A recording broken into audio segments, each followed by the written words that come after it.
कल जो रह गया था, कल मैंने आपको लास्ट बताया था कि अल फिरदौसी ने किताब लिखी थी शाहनामा। अल फिरदौसी रोट बुक शाहनामा। इसके बाद है 1178 AD, 1178 AD को क्या हुआ था? The battle of Anilwad. Anilwad क्या युद्ध हुआ था?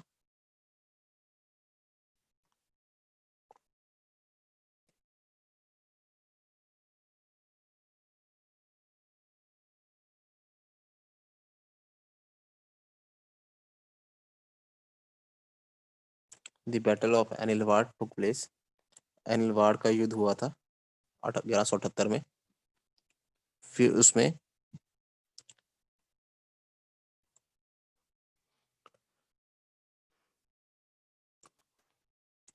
1191 AD the battle of Tehreen.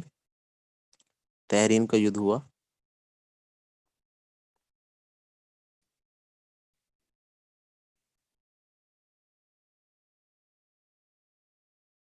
The battle of Tarain, Tarain का युद्ध हुआ। फिर उसके बाद 1192 ईसी second battle of Tarain took place. Second battle of Tarain took place. Tarain की दूसरी लड़ाई हुई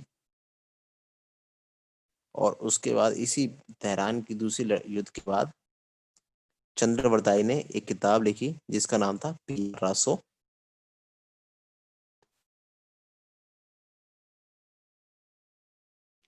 टॉपिक जो है वो एंशियंट हिस्ट्री है।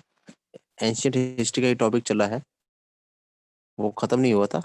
वही जो तो मैंने बताया था कि मुस्लिम इन्वेजन, मुस्लिम जिन्होंने अटैक किया था भारत के ऊपर, तो वो कैसे कैसे अटैक किया था, किस किस कौन कौन से युद्ध हुआ था। तो पेपर में क्वेश्चन डायरेक्ट पूछा जाता है कि बैटल ऑफ तेहरान, तेहरान दूसरा battle, second battle of Tehran कब हुई थी, या बैटल ऑफ तेहरान कब हुई थी। तो ये सारा पूछा जाता है। इसके बाद जो मैंने आपको बताया कि चंद्रवरदाई,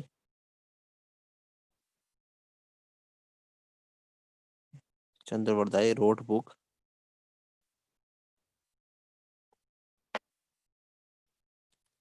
चंद्रवरदाई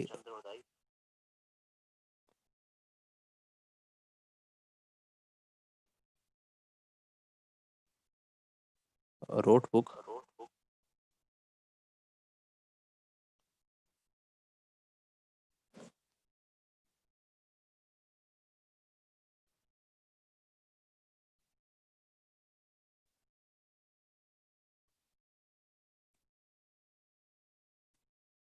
पियारासो।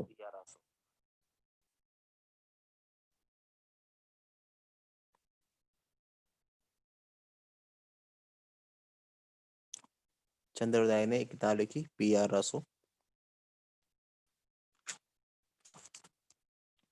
फिर इसके बाद है कि 1194 EC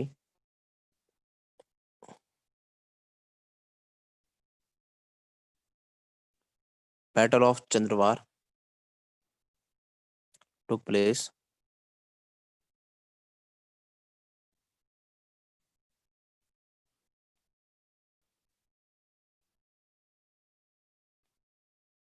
the battle of Chandawar took place. फिर उसके बाद भारत में दास वंशज का आगमन हुआ। तो slave dynasty in India started by Qutbuddin Aibak.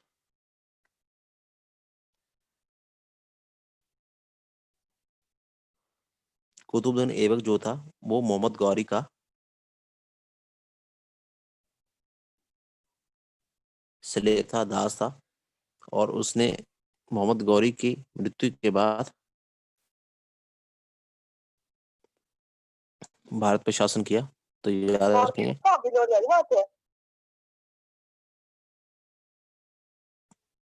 Qutbuddin Aibak,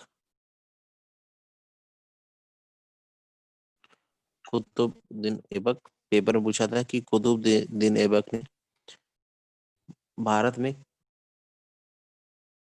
किस तरह राज किया था? तो ही रूल्ड एज ए सिपह सलार या सेनापति। कुतुबुद्दीन ऐबक रूल्ड एज सिपह Salaar,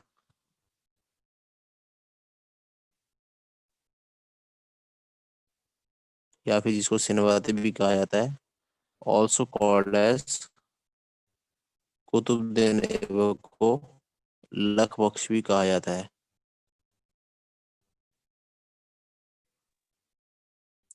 Qutubuddin Aibak also called as लख बख्श, लख बख्श भी कहा जाता है। जो दिल्ली में कुतुब मीनार है, it has been built by Qutbuddin Aibak. Delhi की जो कुतुब मीनार है वो कुतुबुद्दीन ऐबक ने बनवाई।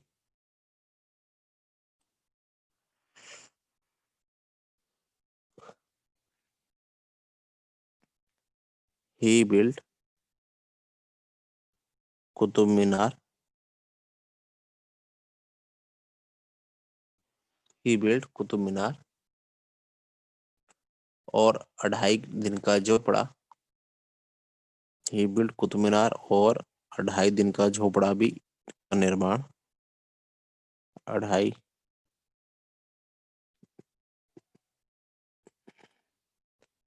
दिन का झोपड़ा अजमेर में बनाया।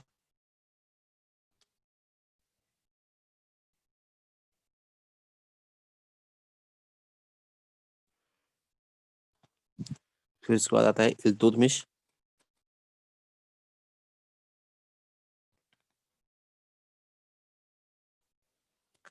तो इल्तुतमिश ने दिल्ली सल्तनत में 4 टैक्सेस लगाए।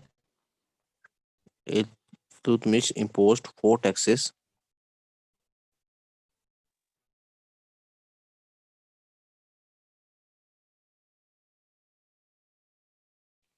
तो कौन कौन से हैं? जजिया, ज़कात,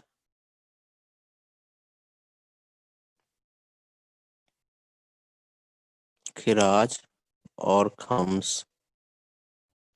इल्तुतमिश ने 4 टैक्सेस, 4 कर लगाए भारतीयों पर।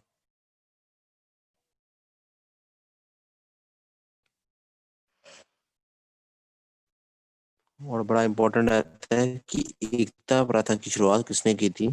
तो इल्तुतमिश ने ही एकता system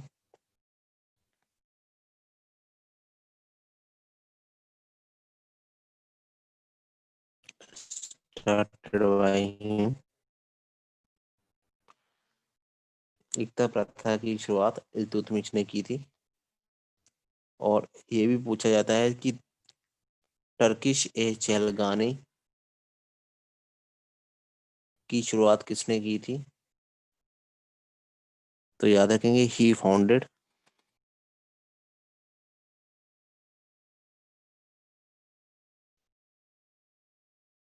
Turkish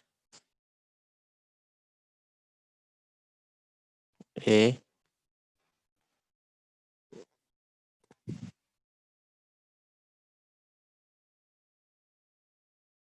Chahalgani, he founded Turkish A Chahalgani.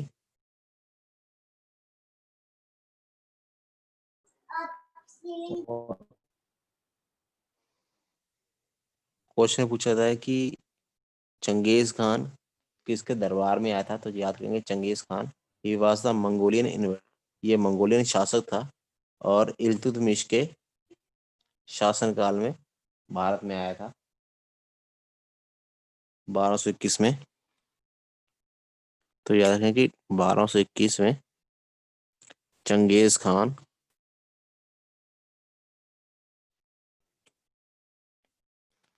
Genghis Khan attacked on India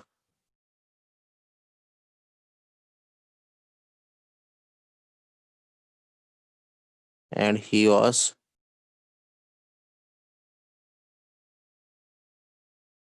Mongolian invader, ये मंगोलियन शासक था। ही वाज मंगोलियन इन्वेडर, यह मंगोलियन शासक था। फिर उसके बाद आता है Razia Sultan.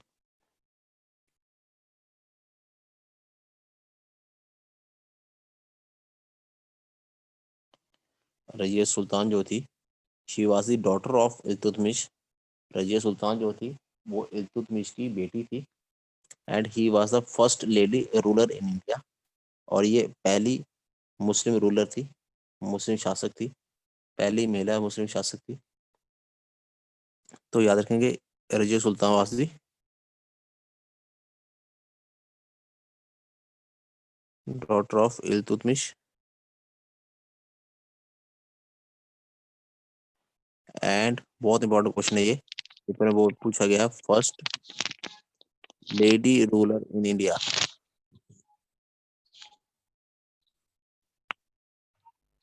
First lady ruler in India. Purnima आपका माइक ऑन है, माइक ऑफ कर लें आप अपना काइंडली। पूर्णिमा,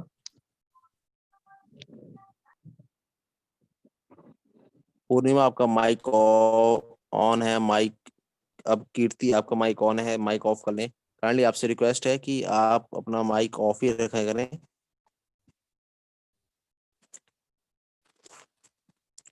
तो first lady ruler in India is Razia Sultan, इस चीज को याद रखेंगे। Next is Balban. बलबन के बारे में बात करेंगे। जो बलबन शासक था, ही स्टार्टेड पैबोस। बलबन ने पैबोस प्रथा की शुरुआत की थी। बलबन स्टार्टेड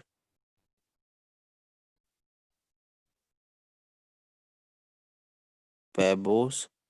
अब मैं आपको क्या बताता हूँ कि व्हाट इज दिस पैबोस। पैबोस का मतलब है कि जो सुल्तान के पैरों को टच करना या चूमना, सुल्तान के पैरों को चूमना और छूकर सजदा करना, दैट इज कॉल्ड एज पैबोस, उसको पैबोस कहा जाता है। तो ये जो शुरुआत जो प्रथा थी वो शुरुआत की गई बलबन द्वारा।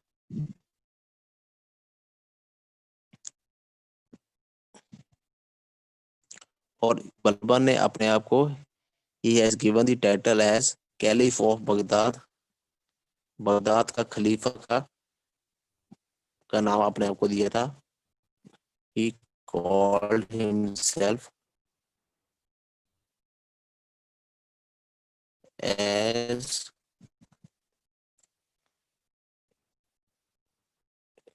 Caliph of Baghdad. बगदाद का खलीफा कहा है अपने आप को। And he adopted divine theory of kingship.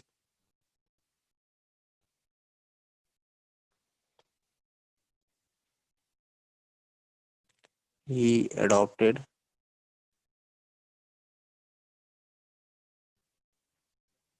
divine theory of kingship.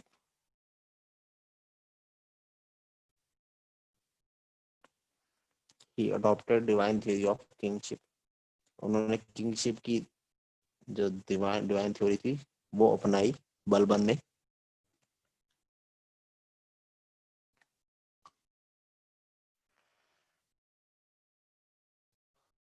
He also adopted the policy of blood and iron.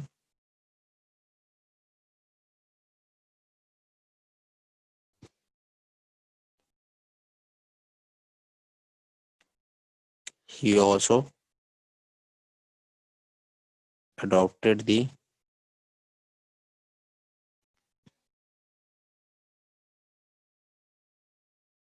policy of blood and iron, blood and iron की नीति अपनाई थी, जिसमें ये कहा जाता है कि कोई भी अगर कोई अप्रिय घटना होती है, जब घटना को अंजाम दिया जाता तो उसका जो न्याय था वो किसी चौराहे में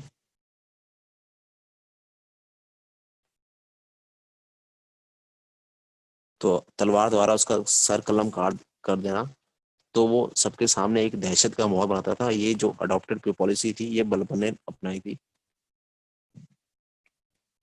तीसरा है Parsi festival Nauroz started by Balban in India. जो पारसी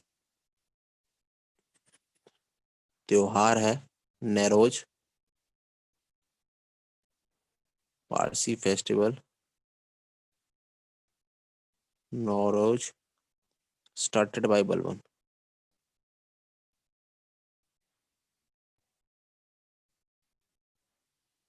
स्टार्टेड बाय बलबन, ये बलबन द्वारा शुरुआत की गई थी पारसी त्योहार नौरोज की।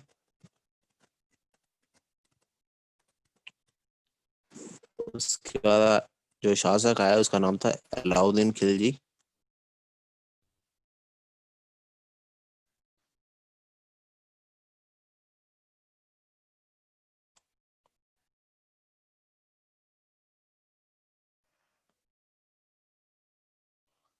तो अलाउद्दीन खिलजी, जो उसका रियल नेम था, real name of Alauddin Khilji was Ali गुरसप।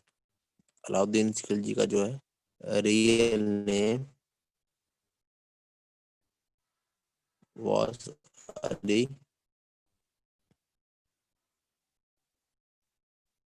गुरसप। Alauddin Khilji का जो वास्तविक नाम था वो था अली गुरसप।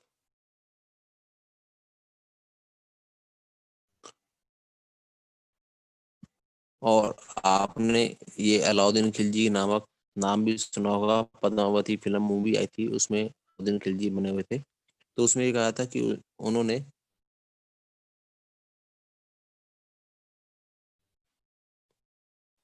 उन्होंने चित्तौड़गढ़ पे अटैक कर दिया। अलाउद्दीन खिलजी ने चित्तौड़गढ़ पे अटैक कर दिया। और चित्तौड़गढ़ के जो राजा थे राणा रतन सेन, राजा रतन सेन की जो वाइफ थी Padmini, who who is a Rajput woman, जो राजपूत महिला थी, उन्होंने जौहर कमिट कर लिया था। जबकि मूवी में जो दिखाया है कि उसने अलाउद्दीन खिलजी से पद्मावती ने शादी कर ली थी, लेकिन ऐसा नहीं था। अलाउद्दीन पद्मावती ने अलाउद्दीन खिलजी से शादी नहीं की थी। उसने उसने जौहर कमिट कर ली थी, जौहर अपना लिया था। और इसी को देखते हुए एक पद्मावत किताब लिखी गई जो कि मलिक मोहम्मद जैसी द्वारा लिखी गई थी। तो बुक नेम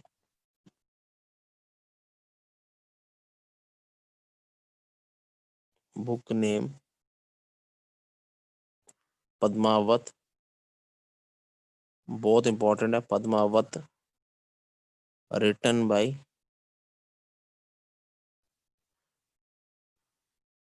मलिक मोहम्मद जैसी।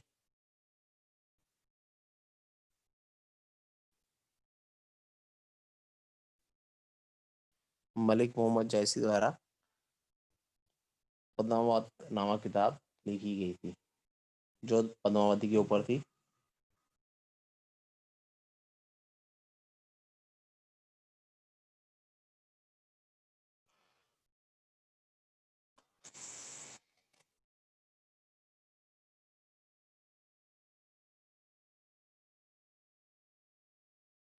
फिर इसका नेक्स्ट आता है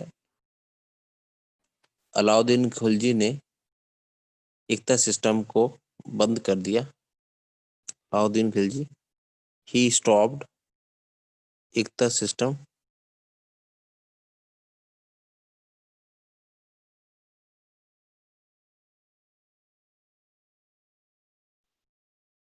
he stopped ekta system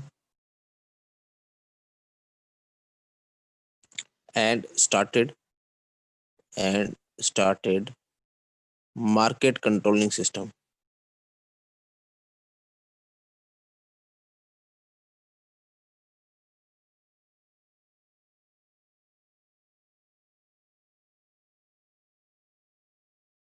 and started market controlling system. He stopped ekta system and started market controlling system। और पेपर में पूछा जाता है कि अली मीनार और हौज खास की निर्माण किसने कराया था। तो Alauddin Khilji built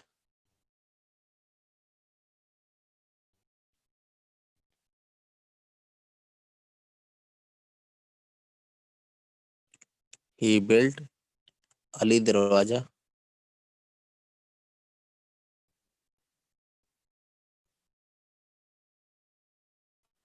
Ali Minar, Hauz Khas.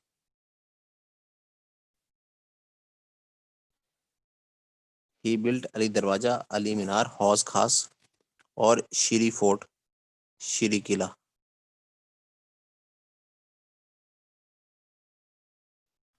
He built Ali Darwaza, Ali Minar, Hauz Khas and Siri fort, Siri किला का निर्माण करवाया था. फिर इसके बाद है कि अमीर Khusro was in the court. जो अमीर खुसरो था वो अलाउद्दीन खिलजी के दरबार में था और उसने 8 सुल्तानों का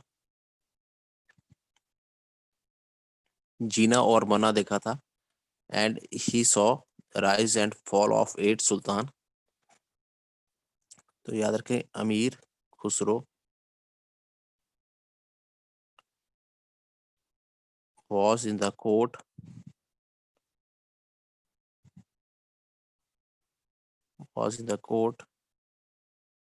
saw a rise and fall of 8 sultans. Amir Khusro was in the court and saw rise and fall of 8 sultan. 8 सुल्तान का उसने उतार और जीवन का उतार और चढ़ाव देखा था अमीर खुसरो ने. और पेपर में पूछा जाता है कि तोता हिंद के नाम से किसे जाना जाता है. Who is called as parrot of India.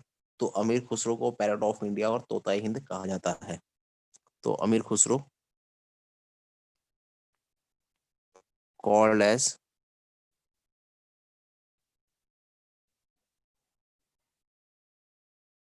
Parrot of India, यानी कि तोता हिंद कहा जाता है.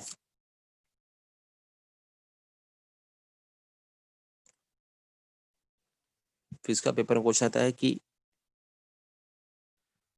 वो कौन सा सुल्तान था जो औरतों के कपड़े पहन के दरबार में आया करता था. तो याद रखें कि मैं बता देता हूँ, Mubarak Shah Khilji.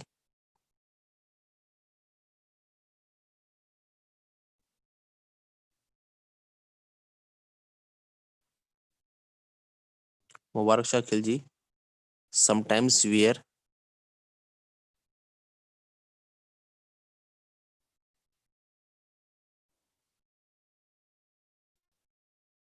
Women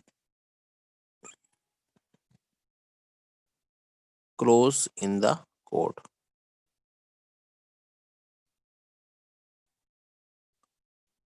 in the court.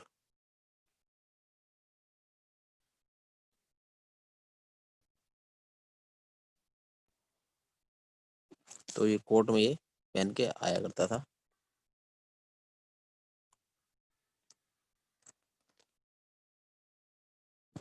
तो उसका नेक्स्ट है नसीरुद्दीन खुसरो खान.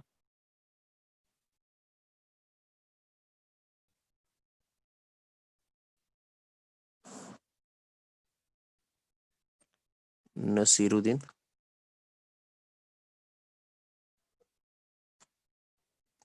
हाँ, ऐसा क्यों. अब मैं तो कई चीजें आपको बताता नहीं ऐसा क्यों, क्योंकि वो अपने आप को बाकियों से अलग दिखाना चाहते थे. बाकी वो कोशिश ये करते थे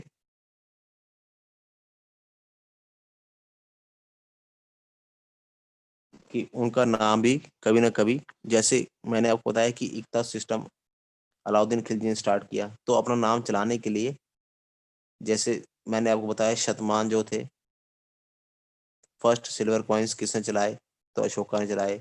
मिनांडर ने फर्स्ट गोल्ड कॉइन्स चलाए.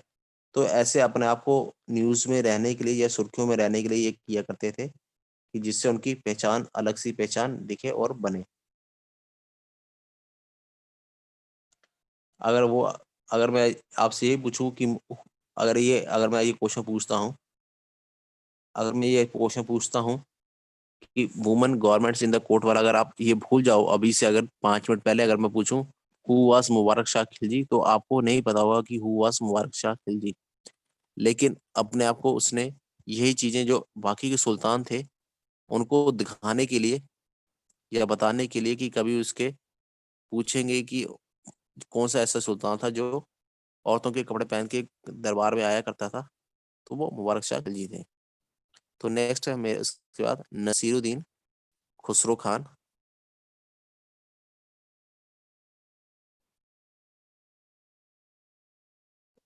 नसीरुद्दीन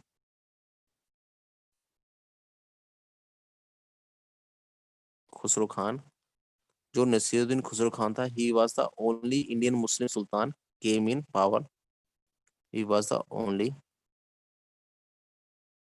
इंडियन मुस्लिम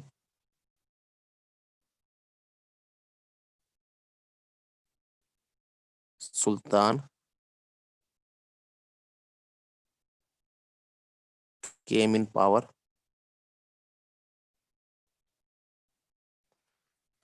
एकमात्र भारतीय मुस्लिम सुल्तान जो सत्ता में आया।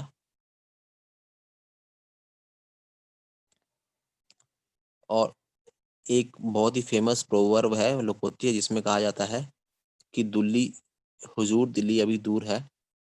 तो ये पेपर में पूछा जाता है कि ये किसने कहा था। तो याद रखें कि निजामुद्दीन औलिया।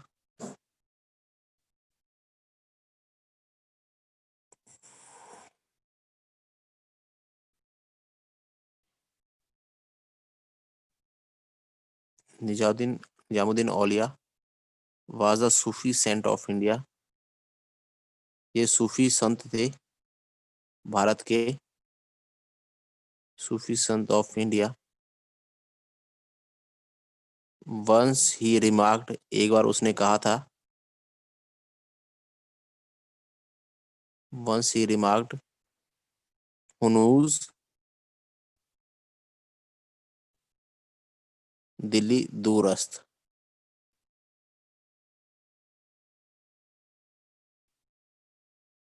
और ये जो रिमार्क दिया था उसने, ये जो कहा था कि इसने नसीरुद्दीन खुसरो खान को कहा था, जिसका जो था कि दिल्ली में, उसका था कि दिल्ली में वो अटैक करेगा और दिल्ली को अपनी सल्तनत में मिलाने के लिए।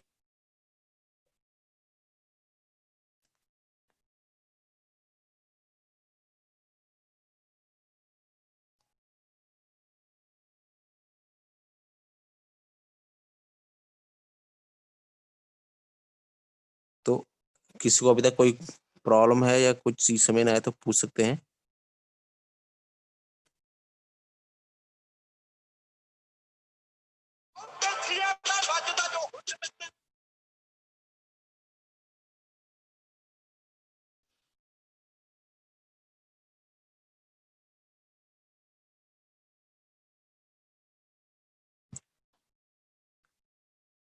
चलो उसके बाद नेक्स्ट है मोहम्मद बिन तुगलक।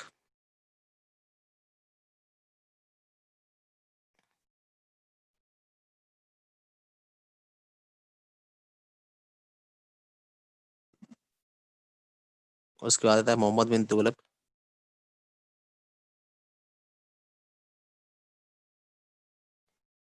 तो उसमें जो पेपर में पूछा था कि कि कौन सा ऐसा सुल्तान था जिसका सबसे बड़ा साम्राज्य था। तो Mohammad bin Tughlaq has largest empire,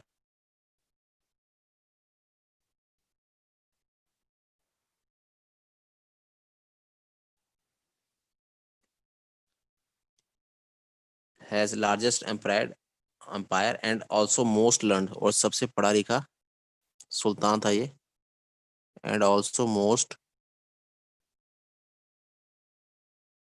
learned sultan. और इनको कभी कभी he also called as mad और फुलिश सुल्तान ऑल्सो। क्यों कहा जाता है मैं बताता हूँ। ऑल्सो कॉल्ड एज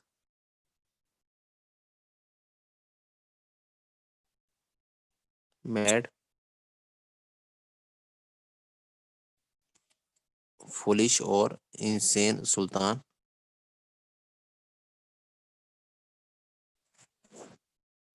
भी मोहम्मद बिन तुगलक को कहा जाता है। अब इसके पीछे क्या रीजन है।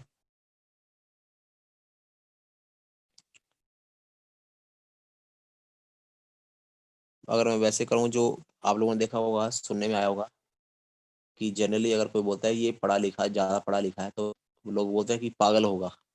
तो ज़्यादा पढ़ा लिखा लोग को ऐसा मानना है, अवधारणा है लोगों के दिमाग में कि जो ज़्यादा पढ़ा लिखा होगा वो पागल होगा। तो जो ज़्यादा पढ़ा लिखा था वो मोहम्मद बिन तुगलक था और उसको पागल कहा जाता था। अब इसको पागल कहने के पीछे कारण ये था कि उसने अपनी जो राजधानी थी वो दिल्ली से दौलताबाद दौलताबाद जो कि महाराष्ट्र में है, वो शिफ्ट कर दी थी, ट्रांसफर कर दी थी। उस कैपिटल या राजधानी को शिफ्ट करने का मतलब था कि जितना भी उनके पास सामान था, सज्जो सामान था, वो सारा का सारा सामान उठा के, जितना भी उनके पास असला बारूद, सोने के आभूषण, लोग थे, वो सारे के सारे बदल के दौलताबाद महाराष्ट्र, जबकि दिल्ली से दौलताबाद दौलताबाद और महाराष्ट्र बहुत दूर है, तो उसमें कई लोग जो है बीच में मर गए थे। और कुछ समय बाद उसने फिर वही राजधानी दौलताबाद से दिल्ली की तरफ आने के लिए भी कोशिश की, लेके आने के लिए आई, तो इसलिए उसको मूर्ख सुल्तान या पागल सुल्तान भी कहा जाता है।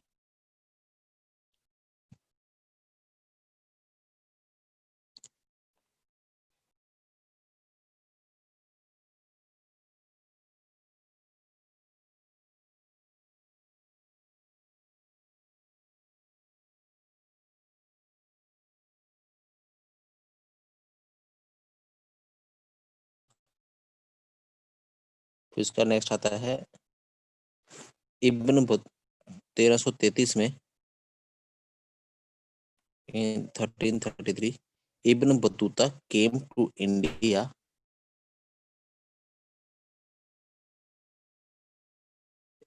इब्न Battuta came to India from Rabat. Rabat से इब्न बतूता जो है भारत आया। और ये क्यों मशहूर था? क्योंकि जो इब्न बतूता था, ही वाज अफ्रीकन ट्रैवलर। ये अफ्रीकी पर्यटक था। African traveller, he was African traveller. और जो राबत थी, Rabat is the capital of Morocco.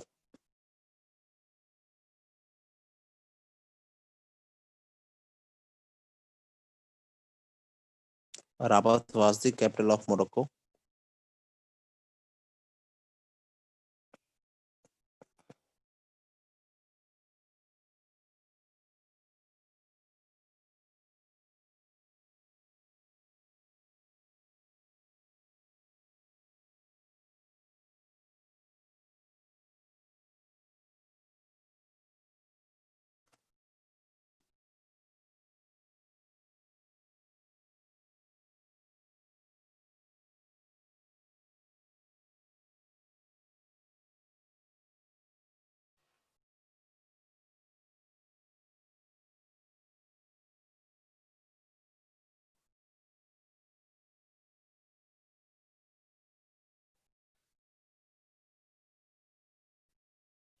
Next उसके बाद है, इब्न बतूता ने एक किताब लिखी, किताबुल रहला।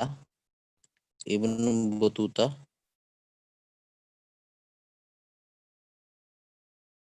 रोड बुक किताब उल रहला।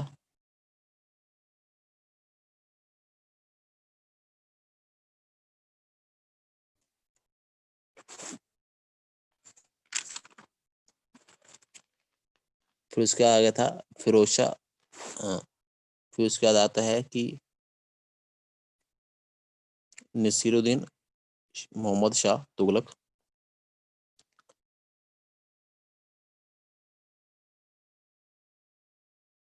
Nasruddin Mohammad Shah Tughlaq,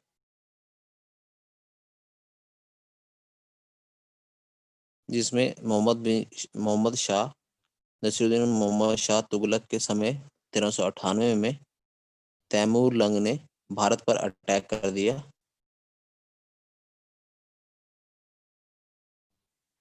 attacked on India and has the जो नसीरुद्दीन मोहम्मद शाह तुगलक था, इसका सबसे छोटा एम्पायर था, साम्राज्य था दिल्ली सल्तनत के अंदर। तो पहले लिखेंगे Timur attacked on India and has smallest empire, सबसे छोटा साम्राज्य था इन दिल्ली, दिल्ली सल्तनत के अंतर्गत नसीरुद्दीन मोहम्मद शाह तुगलक का सबसे छोटा साम्राज्य था। और 1398 में तैमूर लंग ने भारत पर अटैक कर दिया।